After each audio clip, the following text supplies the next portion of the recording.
sahabat para penonton channel Penapati Herim terkait dengan pengelolaan dana desa di Kabupaten Kepulauan Tanimbar, khususnya Desa Kandar yang kita semua tahu bahwa mengalami lompatan yang sangat bagus. 2019 masih berstatus sebagai desa tertinggal, kemudian melompat menjadi desa mandiri. Seperti apa cerita tentang keberhasilan pengelolaan dana desa di Desa Kandar tersebut? Sekarang sudah bersama saya Bung Buce Turlel. Beliau ini adalah koordinator pendamping desa Kabupaten Kepulauan Tanimbar.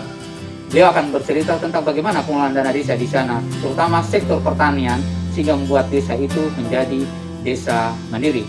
Selamat siang, Bung Buce. Selamat siang, Bung Frans. Saya ingin tahu, teman-teman penonton Penapati Herim ingin tahu seperti apa pengelolaan dana desa, terutama sektor pertanian, untuk sektor pertanian di Desa Kandar itu sendiri. Ya, Desa Kandar memfokuskan pengelolaan dana desa untuk kearifan lokal, apa yang dia punya, yang sudah turun-temurun ada. Sektor pertanian yang merupakan padi ladang untuk beras merah, ini bukan hal yang baru di Desa Kandar, dan hampir seantero 80 desa di Kabupaten Kepulauan Tanimbar.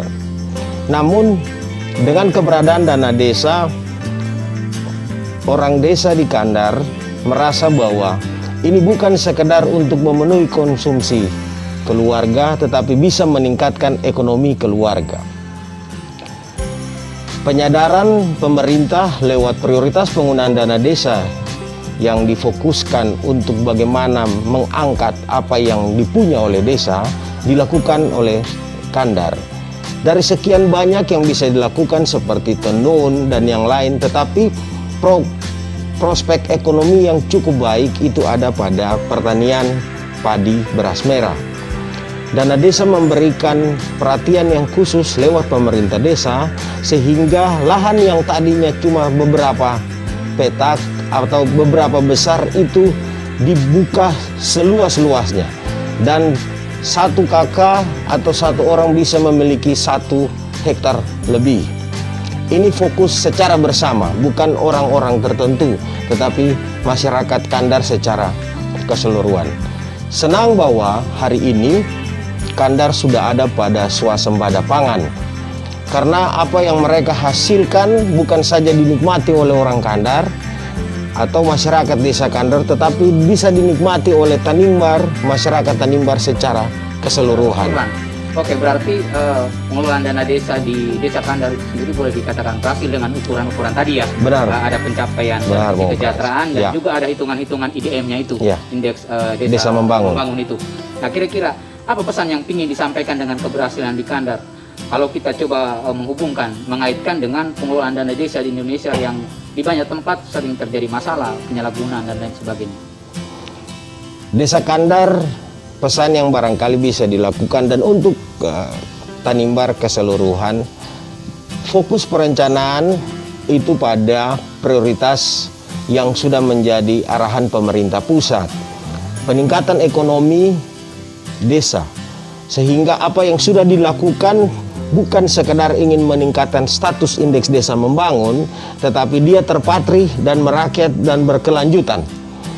Ini harus berjalan terus, karena Kandar akan menjadi contoh bagi desa-desa yang berada di pulau terluar atau jauh dari pusat ibu kota, bahwa segala sesuatu itu bisa dilakukan untuk mengembangkan desanya tanpa harus datang ke kota. Nah, ini penting karena banyak kita masyarakat ingin mencari nafkah, mencari hidup, harus keluar ke desa. Padahal di desa pun bisa dilakukan banyak hal.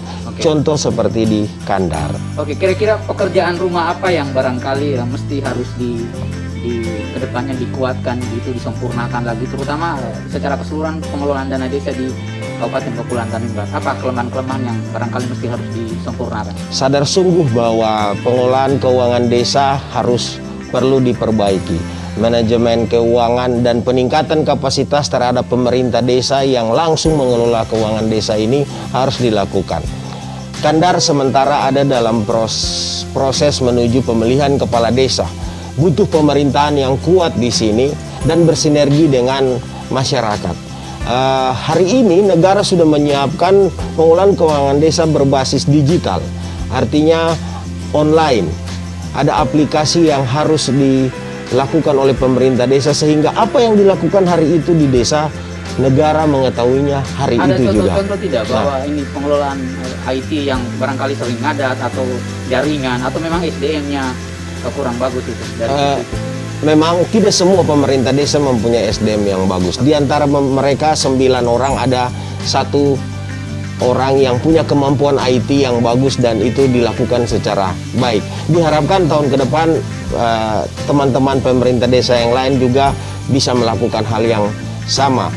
Bung Buce, jadi untuk pengelolaan sektor pertanian ini langkah-langkah konkret apa yang dilakukan oleh pemerintah desa di sana, tentu dalam pendampingan tenaga pendamping desa di sana, sehingga membuat pertanian itu menjadi maju gitu di sana. Keberadaan dana Desa Kandar melakukan terobosan dengan membelanjakan beberapa alat pertanian untuk mendukung proses pelaksanaan pertanian untuk beras merah dimaksud. Mereka membeli mesin untuk membajak, lalu kemudian untuk sampai kepada penggilingan padi. Yang tadinya mereka mengelola 1 hektar itu bisa sampai 3 jutaan. Setelah dana desa dan sudah disiapkan alat-alat pendukung pertanian dimaksud, biaya yang bisa dikeluarkan untuk pengelolaan 1 hektar itu paling banyak 1 juta rupiah. Dengan meningkatkan proses pertanian, progres pertanian di Desa Kandar, bukan saja diperhatikan dari sisi bagaimana perluasan lahan, tetapi dilihat dari pengembangan sumber daya manusia. Di sana ada SMK pertanian yang juga menjadi prioritas dan difokuskan untuk bagaimana anak-anak Kandar itu bisa terlatih secara ilmiah dengan baik di sekolah tersebut, sehingga meningkatkan produksi pertanian ke depan dalam pengelolaan lahan pertanian itu secara baik dan benar. Bung Buce, untuk hasil pertanian berupa beras dari Kandar ini sekarang terjual sampai kemana saja? Mereka menjual beras mereka, ada kan bukan beras merah, beras hitam, itu lebih banyak terjual di Kota Somlaki. Memang selain di Kandar dan Kecamatan Selaru, itu di Kota Somlaki, dan peminat masyarakat terhadap hasil beras dari Desa Kandar ini sungguh cukup tinggi. Memang ada dibawa keluar juga permintaan sampai ke Papua dan tetapi konsumsi masyarakat masih lebih banyak di daerah kabupaten, dalam hal ini Kota Somlaki. Nah, apa harapan masyarakat Kandar terkait pengembangan sektor pertanian ke depan? Untuk meningkatkan produksi pertanian, memang masih melakukan pertanian di Kandar masih dilakukan berdasarkan kondisi musim menerima air hujan.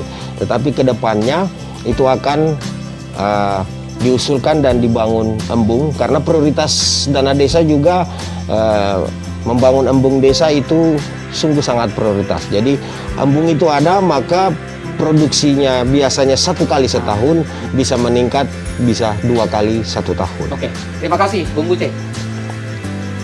Sahabat-sahabat penonton channel Penapati Herin, baru saja saya berdialog dengan Bung Buce, koordinator pendamping desa Kabupaten Kepulauan Tanimbar, menggali cerita tentang bagaimana Desa Kandar, desa yang berada di pelosok Indonesia, bisa menjadi contoh untuk Indonesia secara keseluruhan.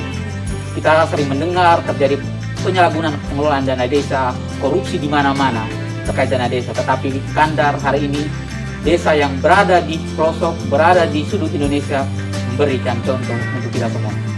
Dan ke depan Penapati Herin akan menghadirkan banyak lagi cerita-cerita inspiratif dari Indonesia Timur, tidak hanya tentang dana desa, tetapi tentang banyak tema yang sekarang sedang kami siapkan. Tetap di Penapati Herin.